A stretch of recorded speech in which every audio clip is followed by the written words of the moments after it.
Assalamualaikum warahmatullahi wabarakatuh. Bismillahirrahmanirrahim. Alhamdulillahi rabbil alamin, wassalatu wassalamu ala asyrafil anbiya'i wal mursalin, nabiyyina Muhammadin wa ala alihi wa sahbihi ajma'in. Rabbi syrah li sadri wa yassir li amri wahlul 'uqdatan min lisani yafqahu qawli, amma ba'd. Puji dan syukur bagi Allah Subhanahu wa taala, Tuhan sekalian alam. Selawat serta salam atas Nabi junjungan kita, Nabi Muhammad sallallahu alaihi wasallam, juga atas ahli keluarga baginda, para sahabatnya, para pengikutnya yang setia sehinggalah ke hari kiamat. Alhamdulillah.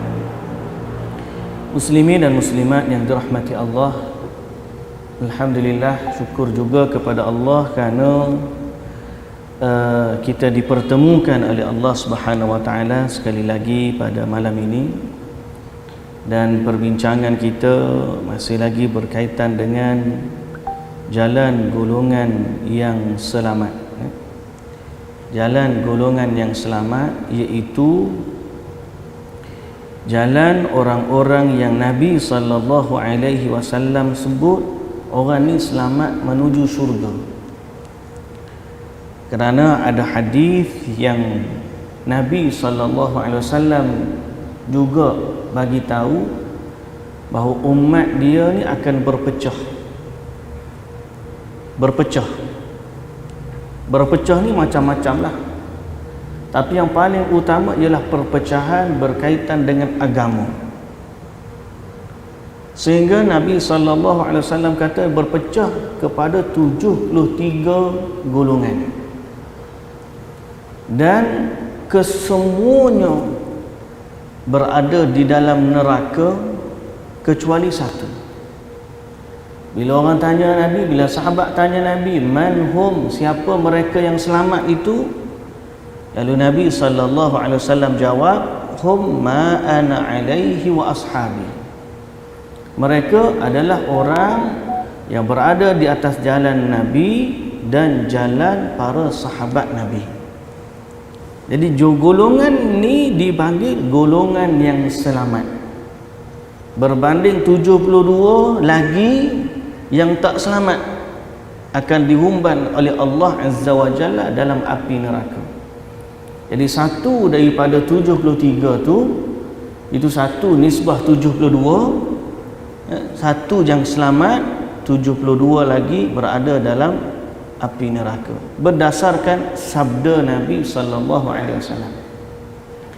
Jadi yang kita dok baca selama kita baca buku kita ni adalah meneliti ciri-ciri golongan yang Nabi sallallahu alaihi wasallam sebut sebagai golongan yang selamat. Siapa mereka? Nabi sebut mudah, orang yang ikut Nabi dan sahabat Nabi.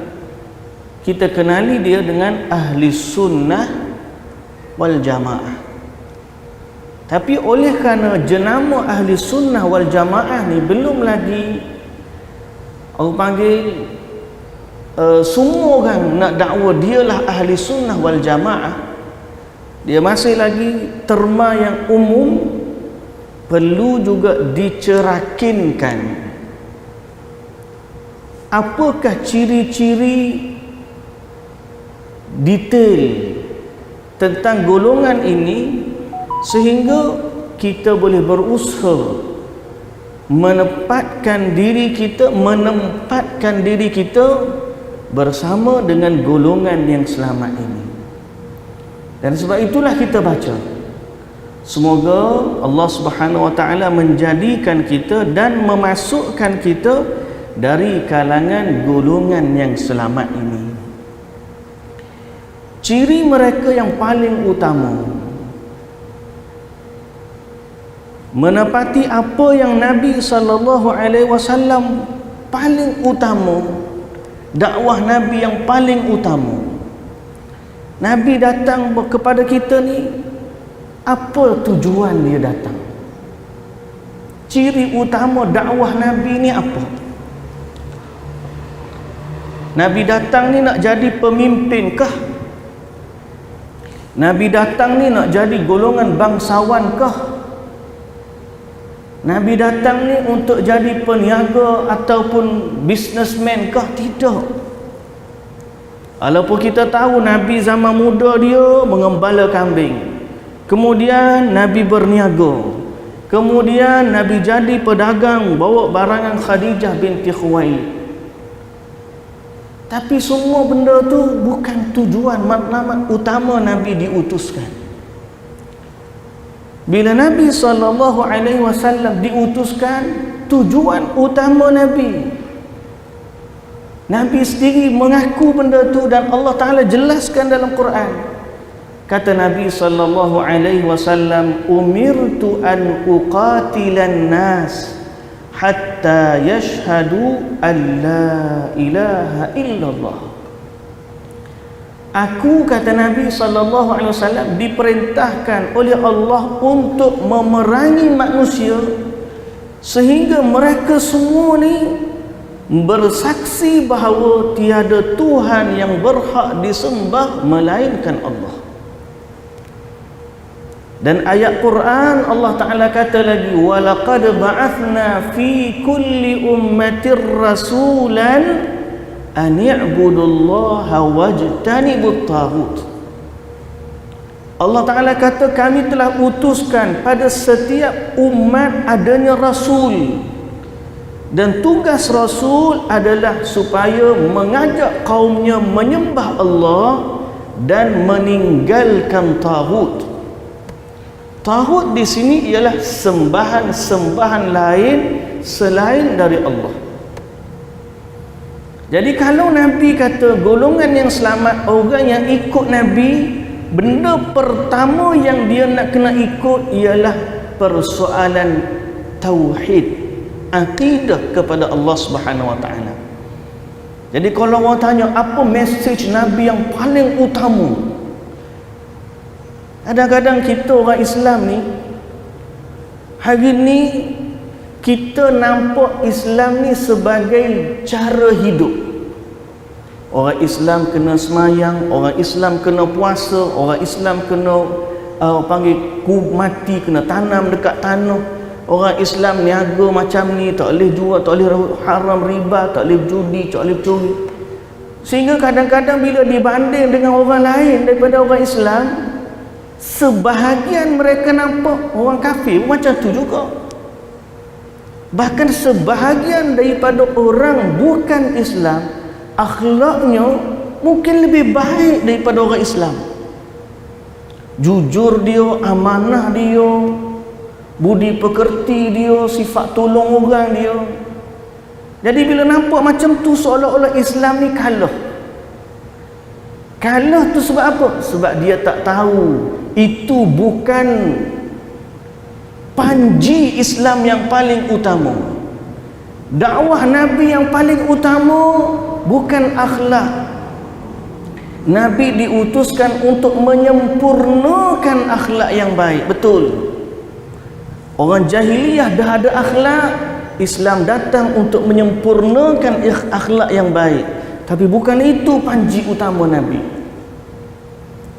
Nabi datang ke Madinah, Nabi buka pasar Madinah, ambil ekonomi daripada orang Yahudi, biar orang Islam pegang ekonomi umat Islam sehingga mereka berjaya menguasai ekonomi Madinah. Betul, Nabi berjuang untuk memantapkan ekonomi umat Islam, tapi bukan itu flagshipnya Nabi. Bukan itu banner atau banting paling utama, panji paling utama Nabi sallallahu alaihi wasallam.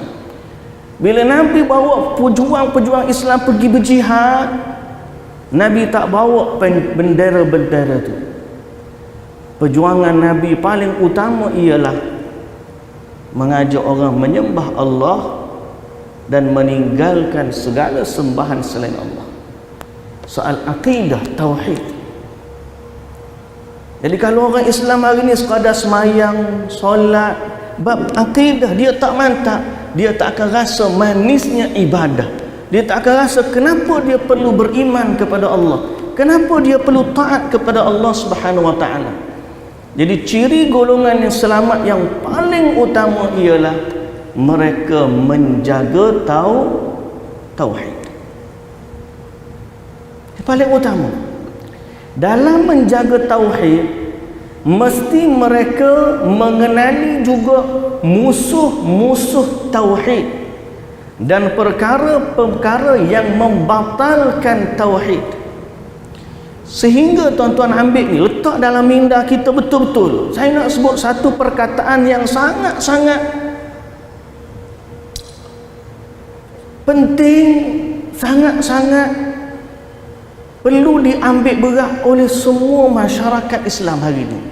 Apa dia? Kita umat hari ini dengan molek ni sangat menitik beratkan soal batalnya ibadah. Faham? Kita sangat menitik beratkan batalnya ibadah. Semayang kita tiba-tiba panggil apa? Terbuka aurat sikit lah. Oh, batal semayang dia. Terang. Sehari dua hari ni viral pula. Siapa pergi Kaabah ni, sentuh dinding Kaabah, tak sah tawaf dia. Dia balik dalam keadaan tak sempurna haji dia. Kemudian dia kahwinkan anak dia, tak sah pula perkahwinan tersebut. Pasal apa? Sebab dia telah tawaf dalam keadaan menyentuh Kaabah. Sehari dua hari ni lah tengah viral. Tak tahulah tuan-tuan tahu berkedok cerita dia. Tapi maknanya apa? Orang kita ni batal ibadat sangat-sangat jaga. Puasa, masuk air dalam telinga sikit, batal puasa. Betul. Masuk air, titik ubat dalam mata, batal puasa. Kita batal ibadat ni sangat-sangat tekan. Tapi dalam batalnya akidah, orang kita tak ambil berat. Padahal sebagaimana ibadat boleh terbatal, akidah juga boleh terbatal. Pergi jumpa Tok Momo, minta pertolongan dengan jin, simpan tangkal azimat, keris keramat, minta dengan makhluk ghaib.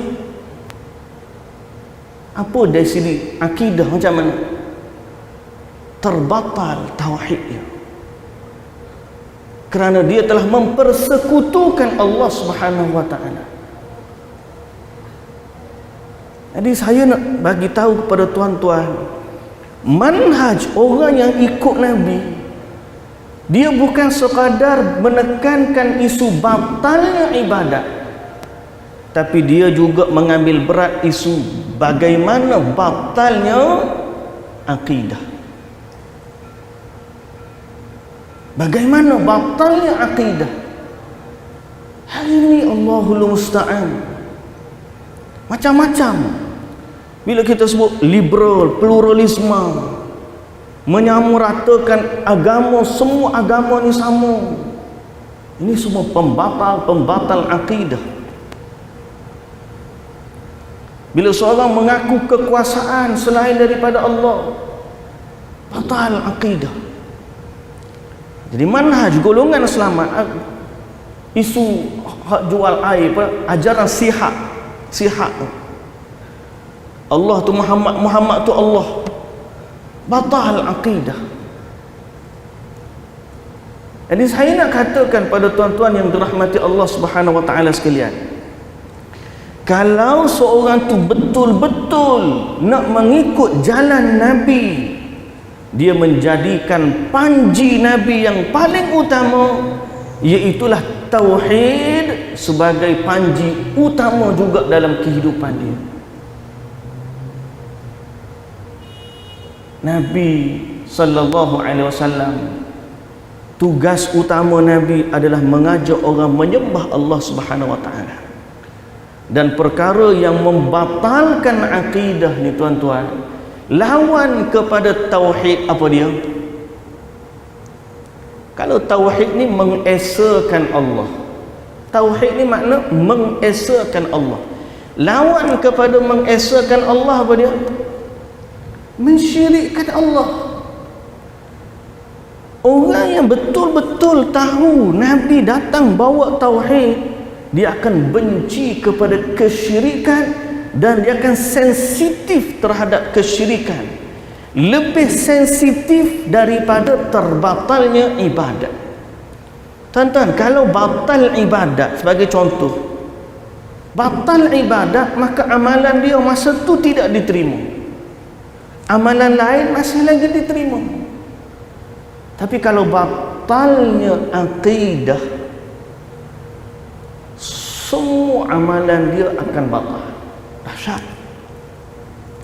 Jadi sebab tu saya nak katakan tuan-tuan yang dirahmati Allah, perbincangan kita yang belum lagi kita tamatkan sebelum daripada ni, iaitulah apa itu syirik besar, jenis-jenis syirik besar yang berlaku dalam masyarakat.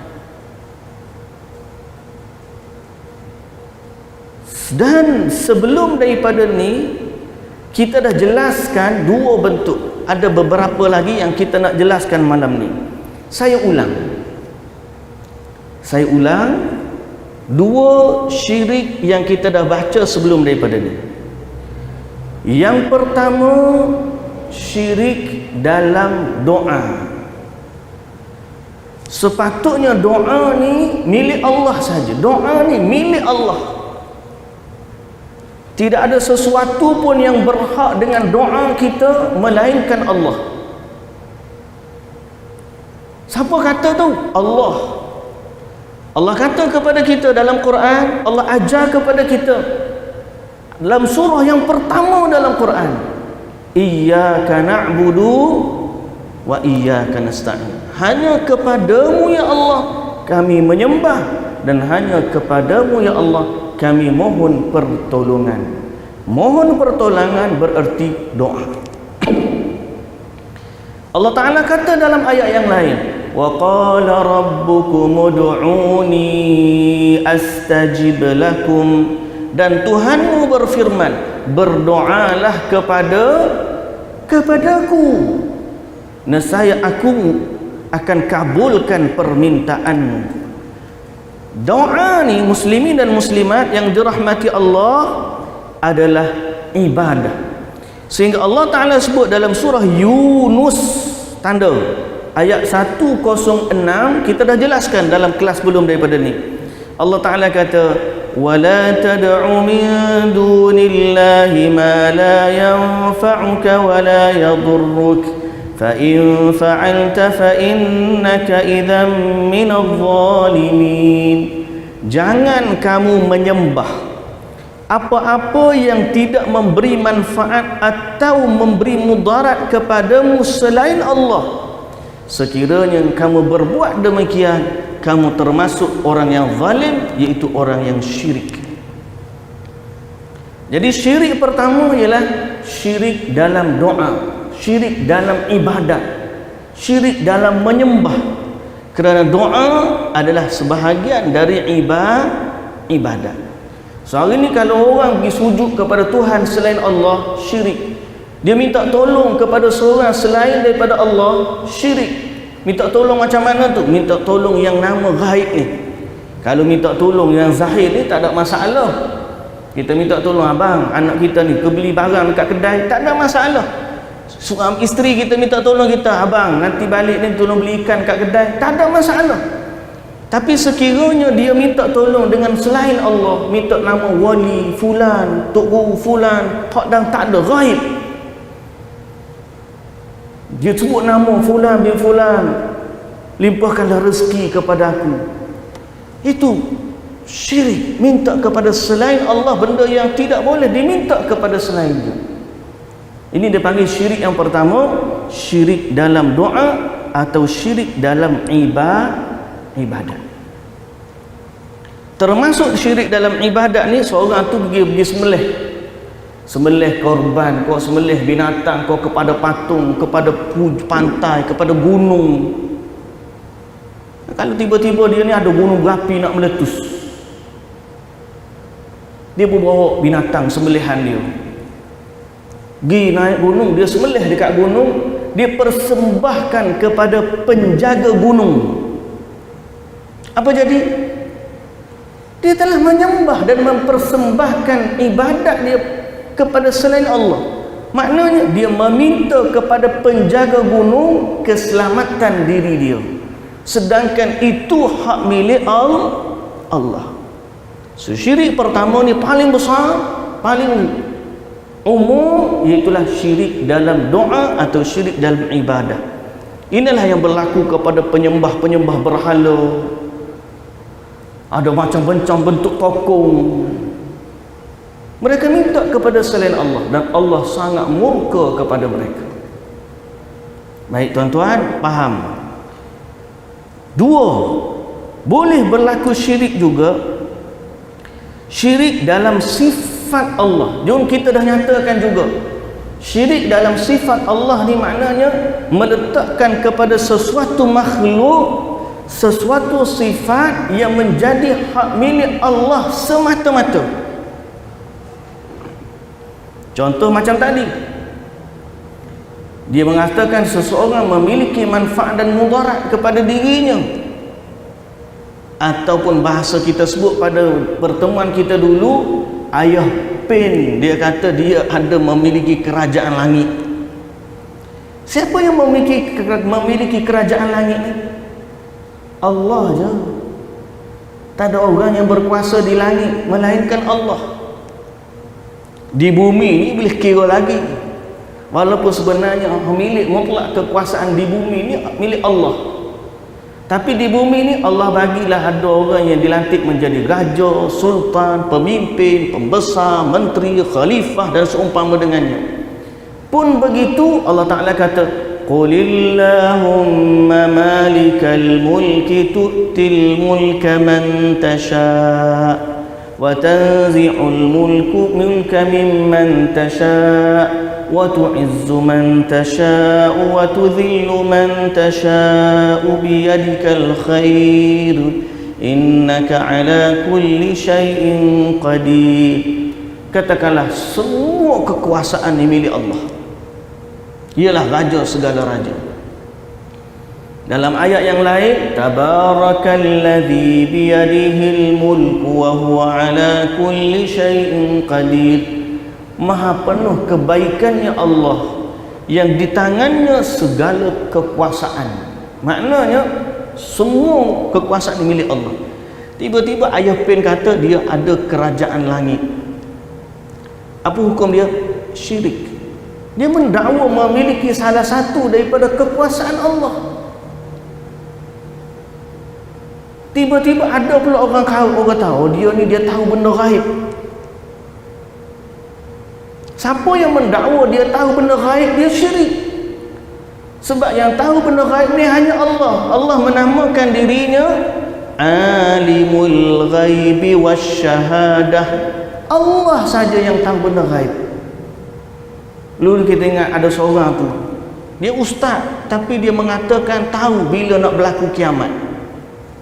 Siapa yang mendakwa dia tahu kiamat, maka dia telah mendakwa sesuatu yang gaib milik Allah. Dan ini bahaya. Ni, seseorang yang mendakwa satu sifat dari sifat Allah, dia tahu benda gaib, dia memberi manfaat, dia memberi mudarat, orang ini telah melakukan sesuatu yang syirik. Baik, nombor 3, syirik dalam mahabbah, syirik dalam kecintaan. Allah Ta'ala kata dalam Quran, surah Al-Baqarah ayat 165, firman Allah Ta'ala, wa minan nasi man yattakhidhu min dunillahi andadan yuhibbunahum ka hubbillah walladzina amanu ashaddu hubban lillah. Di antara manusia ada orang-orang yang menyembah tandingan-tandingan selain Allah. Mereka mencintainya sebagaimana mereka mencintai Allah. Kalau ada seorang tu dalam hati dia cinta yang dia letak dalam diri dia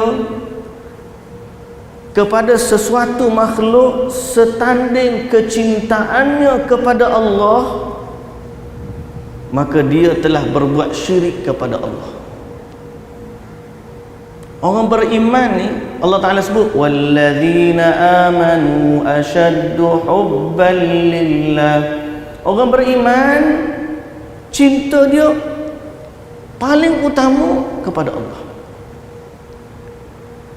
Ada orang sampai cinta dia kepada hawa nafsu, sayang sungguh pada hawa nafsu. Ada orang kecintaan dia kepada apa tu, makhluk, wali ko, pemimpin ko, dia punya tahap cinta dia tu lebih tinggi pada cinta dia kepada Allah. Kalau tahap tu berlaku, tuan-tuan, Quran sebut ada di kalangan manusia yang menjadikan sekutu bagi Allah dengan cinta mereka kepada mereka setanding cinta mereka kepada Allah. Jadi ini kita panggil syirik dalam kecintaan. Ayo. Syirik yang keempat, syirik dalam ketaatan. Makna apa syirik dalam ketaatan? Dia taat kepada seseorang, dia tak kata orang ni Tuhan, dia tak kata pun orang ni Tuhan, tapi dia punya taat kepada orang ni lebih daripada dia taat kepada Tuhan. Macam mana, tuan-tuan? Satu hari turun ayat Quran kepada Nabi sallallahu alaihi wasallam. Ni cerita ni benda dalam Quran. Bukan kita reka saja-saja tak. Supaya kita nak faham benda ni tak boleh. Turun ayat Quran, Allah Taala kata apa? Surah At-Taubah ayat 31. Surah At-Taubah ayat 31. Allah Taala kata, ittakhadhu ahbarahum wa ruhbanahum arbaban min dunillah. Mereka, yakni ahli kitab, menjadikan pendeta-pendeta mereka dan rahib-rahib mereka sebagai sekutu bagi Allah. Faham tak ayat Quran ni? Allah kata, turun ayat Quran, Allah kata ahli kitab. Ahli kitab ni siapa? Yahudi dan Nasrani. Mereka menjadikan ahbarahum wa ruhbanahum, pendeta-pendeta dan rahib-rahib mereka. Pendeta ni siapa pendeta? Padriyah. Rahib ni siapa? Rahib ni dipanggil apa tadi? Rabai. Rabai Yahudi. Rahib tu rabai. Janggut dia panjang, topi dia tu hitam, rambut dia pusing-pusing. Rabai. Istilah mereka rabai. Istilah agama rahib. Rahib. Pendeta ni padri, rahib ni rabai. Quran kata ahli kitab menjadikan pendeta dan rahib mereka sekutu bagi Allah. Bila turun ayat ni, seorang sahabat yang dulunya Yahudi, dia kata, tak ada pun waktu kami dalam agama kami dulu menyembah pendeta dan rahib ni, tak ada. Kami tak sembah pun mereka. Kami tak sembah pun mereka. Macam mana Quran kata kami menjadikan rahib atau ahli kitab menjadikan rahib dan pendeta ni sekutu bagi Allah, sedang kami tak sembah pun. Tetap pergi kepada gereja, ada nampak tak orang sembah rahib pendeta tu? Dia tak kata orang tu Tuhan. Tuan tanya orang Yahudi, rabai dia tu Tuhan ke? Dia tak kata rabai dia Tuhan. Tapi kenapa Allah kata ahli kitab mengambil rahib dan pendeta ni sebagai Tuhan? Sahabat Nabi tanya Nabi soalan ni. Tuan tahu apa jawapan dia? Nabi jawab apa?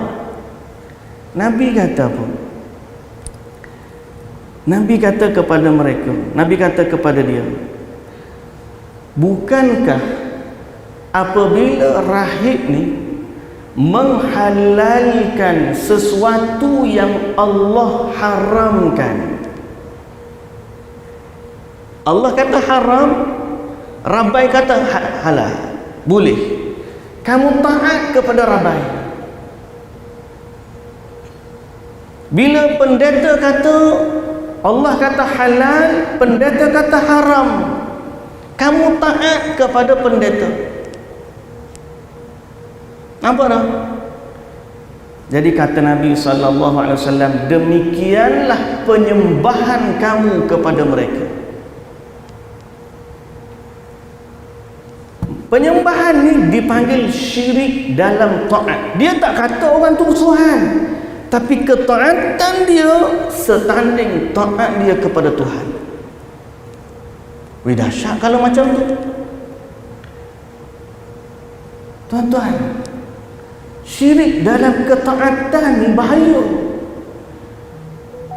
Tak usah kata orang Yahudi dan Nasrani. Kalau hari ni tiba-tiba Allah kata A, Nabi kata A, mari seorang kata B, Allah ke kanan, Nabi ke kanan, dia pergi ke kiri, dia pun ikut yang kiri, tinggalkan Allah dan Rasul. Sama tak dengan hadis yang Nabi sebut pada Rabai dan pendeta? Ini dipanggil syirik dalam ketaatan. Dia kata, Ustaz, kami tak anggap dia Tuhan. Memanglah, tapi kamu mentaati dia setanding ketaatan kamu kepada Tuhan.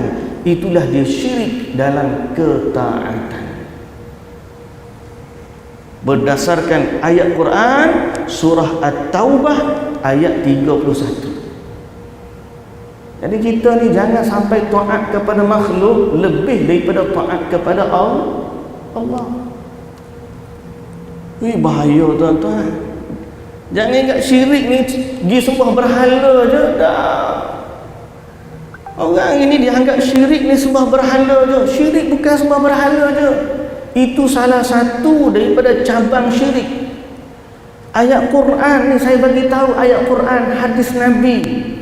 Quran kata ahli kitab Yahudi dan Nasrani menjadikan pendeta dan rahib sebagai sekutu bagi Allah. Ittakhadhu ahbarahum wa ruhbanahum arbaban min dunillah. Mereka menjadikan pendeta dan rahib-rahib mereka sekutu selain dari Allah. Sahabat Nabi tanya Nabi SAW, kami tak pernah sembah pun dia.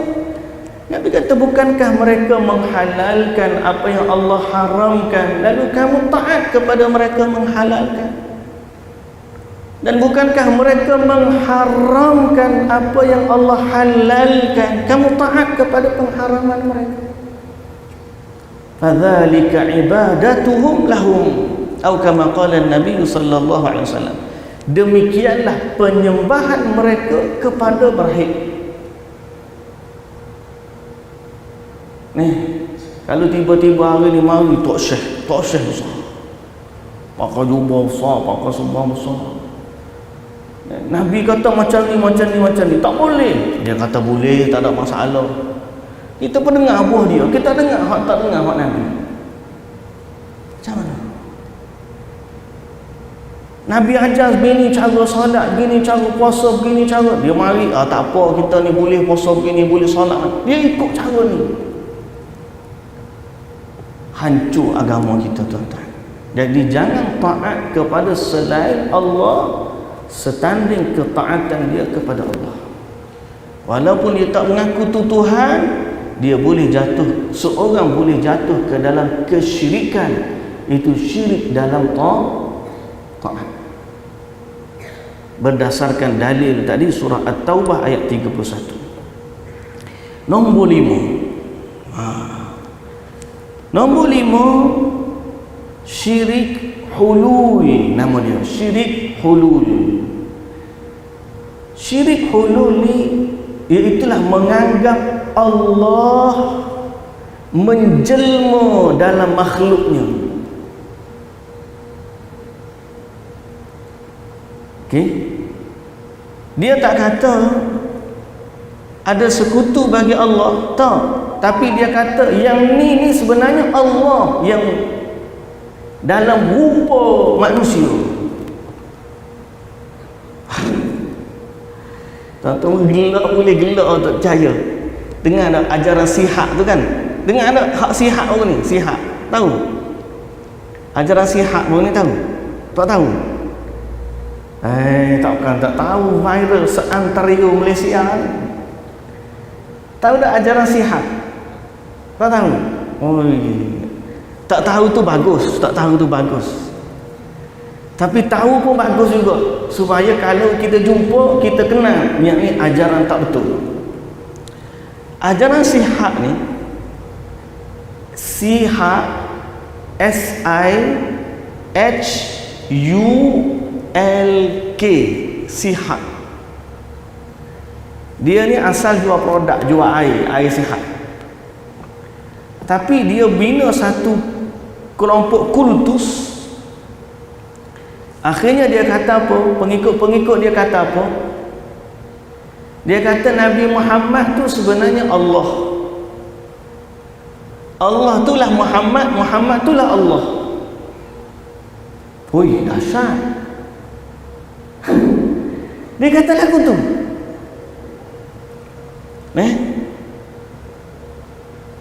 Dan ada sebahagian daripada ajaran-ajaran sesat dia kata Allah ni menjelma dalam diri dia. Siapa-siapa yang kata macam ni, apa hukum dia? Batal akidah dia, batal. Kerana dia telah meletakkan sekutu bagi Allah yang dipanggil syirik hulul. Di saat dia kata Allah menjelma dalam makhluk dan dia mengangkat makhluk tu sebagai jelmaan bagi Allah, maka dia telah berbuat syirik kepada Allah Subhanahu wa taala. Allah ni laisa kamithlihi syai'un wa huwa as-sami'ul basir.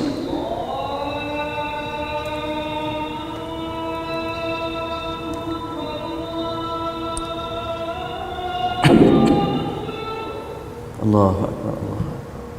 Azan.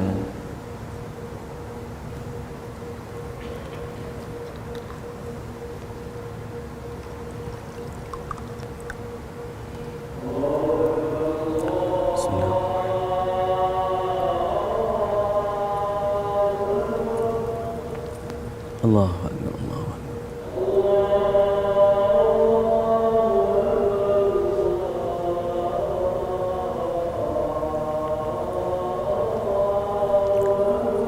Allah akbar, Allah akbar.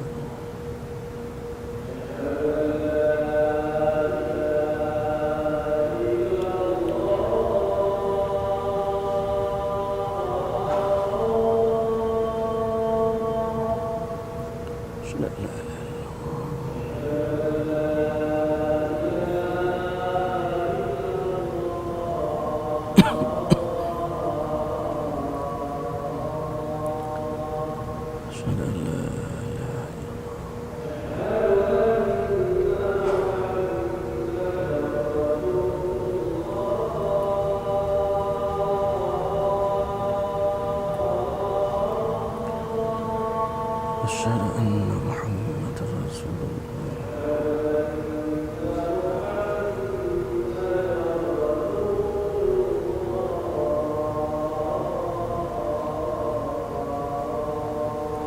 أشهد أن محمد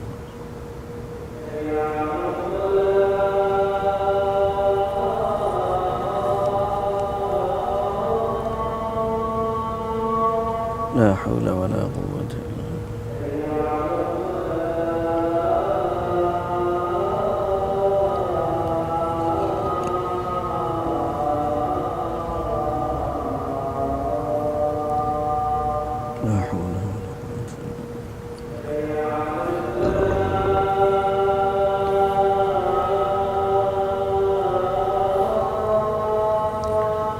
La haula wa la quwwata illa billah.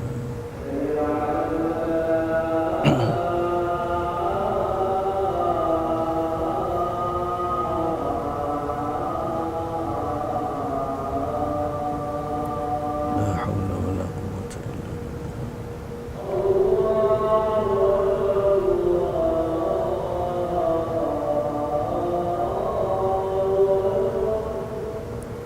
Allahu Akbar.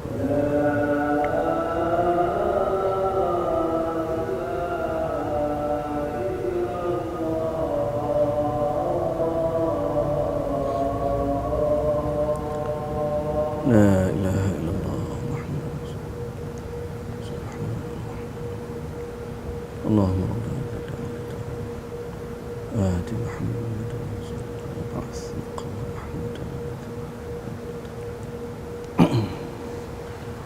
Baik, muslimin dan muslimat yang dirahmati Allah, isu syirik hulul ni, tuan-tuan nampak tak satu sampling saya sebut tadi, sampel saya adalah ajaran Sihak, tapi kuncinya ialah apabila seseorang menganggap Allah menjelma dalam sesuatu. Selain Sihak, adalah berlaku benda ni? Jawapan dia ada. Terutamanya dalam ajaran-ajaran kebatinan. Orang yang main ilmu batin, dalam agama kita dia panggil al-batiniyah, kumpulan-kumpulan batin. Seperti ajaran Syiah yang melampau, ada tarik batiniyah. Tuan-tuan tahu di Syria, tahu di Syria, kenal kan? Waktu dulu, bukan dulu, sampai sekarang, perang antara golongan ahli sunnah dengan golongan Syiah di Syria. Orang kata ni isu politik semata-mata. Betul, dia adalah isu politik, tapi di sebalik yang menyebabkan pergolakan politik adalah pergolakan akidah dulu. Kerana Bashar Assad ni Syiah, dan dia bukan Syiah biasa-biasa, tuan-tuan. Dia Syiah Nusairiyah. Syiah Nusairiyah ni menganggap pemimpin mereka adalah jelmaan bagi Tuhan. Sebab tu kalau tuan-tuan buka YouTube yang dulu-dulu, ada orang yang diseksa supaya mengucap la ilaha illa wal iyadzu billah. Dia kata macam ni, orang tu ajar la ilaha illa Bashar, tidak ada Tuhan melainkan Bashar, yakni Bashar Assad. Sebab dia anggap Bashar Assad tu jelmaan Tuhan. Dahsyat, tuan-tuan. Ada lagi tak selain daripada tu?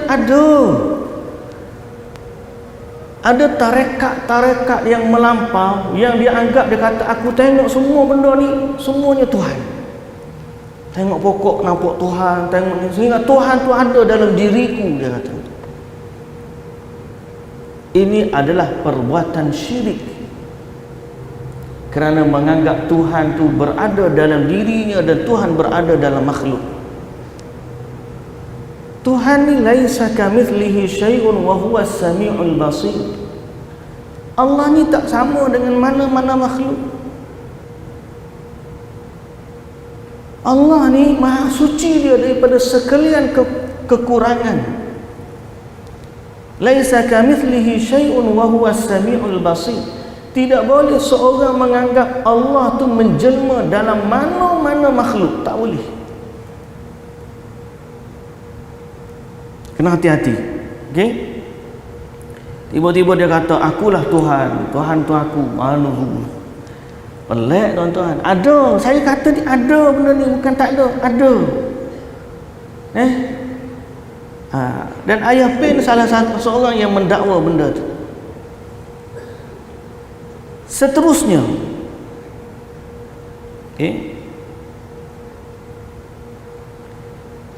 Sehingga disebut dalam buku kita ni ada seorang penyair sufi yang melampau lah. Dia kata apa? Dia mempercayai akidah Allah ni menjelma dalam makhluknya. Dia kata apa? Sampai dia bersenandung syair, dan syair dia sangat-sangat buruk, tercela. Dia kata wa mal kalbu wal khinziru illa ilahana wa mallahu illa rahibun fi kanisatin. Dia kata tidaklah aku melihat anjing dan babi itu melainkan Tuhan bagi kita, dan tidaklah Tuhan itu termasuklah paderi pendeta-pendeta yang ada di gereja.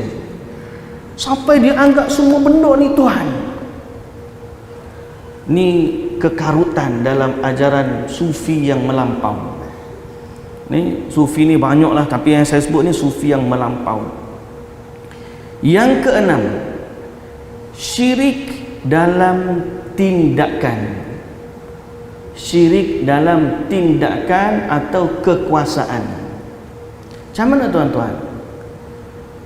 Seorang menganggap ada satu kuasa lain yang mengawal mentadbir bumi. Dia kata alien, contohnya alien. Siapa yang menganggap alien ada kuasa mentadbir alam semesta, dia telah melakukan satu kesyirikan. Kita tengok benda tu dia percaya, contohnya saya sebut dah sebelum daripada ni. Orang percaya salji tu turun sebab ada tongkat ghaib hot frozen. Budak-budak percaya. Kan? Ada orang yang berkuasa menurunkan hujan. Ada orang berkuasa menurunkan salji. Ada orang yang berkuasa menjaga keamanan sejagat. Sama ada yang nama kuasa tu diletak wali kutub ke, wali abdal ke, atau disebut nama fulan atau fulan. Dia menganggap ada satu pihak yang berkuasa mengatur alam ni selain Allah, maka dia telah melakukan kesyirikan. Benda ni kadang-kadang masuk dalam minda budak-budak kecil. Hari dah benda budak-budak kecil tengok Frozen. Oh, tengok ping dia buat tu, tongkat dia, tangan dia boleh turun salji. Bahaya. Baru ni ada seorang ulama mari pak kita. Masa tu musim kemarau, tiba-tiba sebab dia mari turun hujan. Orang pun kata ni hujan ni turun sebab fulan syekh tu mari. Allahu Akbar tuan-tuan. Tak boleh kata macam tu. Sebab telah berlaku gerhana matahari zaman Nabi. Zaman Nabi, hari anak Nabi meninggal. Anak Nabi ni salah seorang nama dia Ibrahim. Hari anak Nabi yang nama dia Ibrahim ni meninggal, hari yang sama berlaku gerhana matahari. Maka orang bercakap-cakap, gerhana matahari ni berlaku sebab kematian Ibrahim. Nabi bila dengar, Nabi tu naik mimbar. Nabi kata sesungguhnya matahari dan bulan adalah dua dari tanda-tanda kekuasaan Allah. Dia tidak gerhana kerana kematian seseorang. Nabi bersihkan daripada umatnya. Jangan anggap anak Nabi ni ada kuasa mengatur alam. Jangan anggap Nabi sendiri berkuasa mengatur alam. Nabi tak ada kuasa mengatur alam semesta. Yang berkuasa mengatur alam semesta hanyalah Allah Subhanahu Wa Taala. Kalau tiba-tiba mari hujan, kita kata hujan ni sebab fulan. Hujan ni sebab bintang sekian dan sekian. Turunnya salji sebab ada pihak yang berkuasa menurunkan dia. Ini dipanggil syirik dalam tasarruf, menganggap ada pihak yang berkuasa mengatur alam semesta selain dari Allah, maka dia adalah syirik. Contoh lain, dia pergi ke kaum ada gerhana, gempa bumi dan sebagainya tu. Apa tu? Pawang hujan. Tuan-tuan, pawang hujan. Dekat Indonesia tahun lepas ke 2 tahun lepas ada pelomba MotoGP. Musim hujan, dia pun panggil lah pawang hujan. Nama dia Rara, nama dia. Seorang perempuan. bawa dia punya tu, ketuk-ketuk, teng teng teng teng. Konon-kononnya pawang hujan ni dia berkuasa, dia boleh tahan hujan daripada turun. Tapi dia panggil pawang tu hujan juga, jadi gelak, orang gelak ketawa. Tapi saya tengok dalam video, ada seorang tu dia kata dia pergi ke Bali, Pulau Bali dekat Indonesia. Rupa-rupanya famous pawang hujan dekat Bali ni. Siapa nak buat function, kalau kita nak buat function, dia campur baju, campur atas bumbung, itu kerafak juga. Ni dia boleh upah seorang pawang hujan, duduk dalam majlis dia, pawang ni akan buat upacara supaya tak turun hujan. Tuan-tuan baca dalam dunia ini ada macam-macam. Ki dia siapa yang mendakwa, berkuasa, mengatur sesuatu dalam alam semesta ini, maka dia telah menganggap ada sekutu bagi Allah dan hukumnya syirik. Sama ada orang tu ahli sihir ke, pawang ke, dukun ke, maka dia telah melakukan kesyirikan kepada Allah Subhanahu wa taala. Bahaya tuan-tuan. Syirik yang ke-8 atau syirik yang ke-7, pendek kata, tak habis lagi. Tak habis lagi tuan-tuan. Sebab benda ni penting. Saya nak ulang sekali lagi. Saya ulang tuan-tuan. Ramai orang bimbang batalnya ibadat. Tapi orang ramai yang tidak bimbang batalnya akidah. Sebab tu sebagaimana kita belajar kursus haji 17 siri, takut haji kita tak sah. Kita belajar hukum solat, takut solat kita tak sah. Maka kita kena belajar ilmu tauhid, dan lawan kepada tauhid perkara-perkara yang membatalkan keislaman, agar Islam kita tidak terbatal dan akidah kita tidak rosak. Mudah-mudahan Allah rezekikan kita untuk sambung lagi perbahasan kita. Kita berhenti pada syirik yang ke-6, iaitu syirik dalam tindakan. Subhanakallahumma wa bihamdika asyhadu an la ilaha illa anta astaghfiruka wa atubu ilaik. Saya berhenti setakat itu dulu. Muslimin dan muslimat yang dirahmati Allah, semoga Allah Subhanahu wa taala memberkati kita semua. Allah memberikan taufik dan hidayah kepada kita. Allah menunjukkan kepada kita jalan yang benar. Allah menjaga hati kita di atas keimanan dan ketaatan, sebagaimana doa Nabi sallallahu alaihi wasallam, ya muqallibal qulub tsabbit qulubana ala dinika wa ta'atik, rabbana la tuzigh qulubana ba'da idh hadaitana wa hab lana min ladunka rahmah innaka antal wahhab, rabbana atina fid dunya hasanah wa fil akhirati hasanatan wa qina adzaban nar. أقول قولي هذا وأستغفر الله العظيم لي ولكم. والسلام عليكم ورحمة الله وبركاته.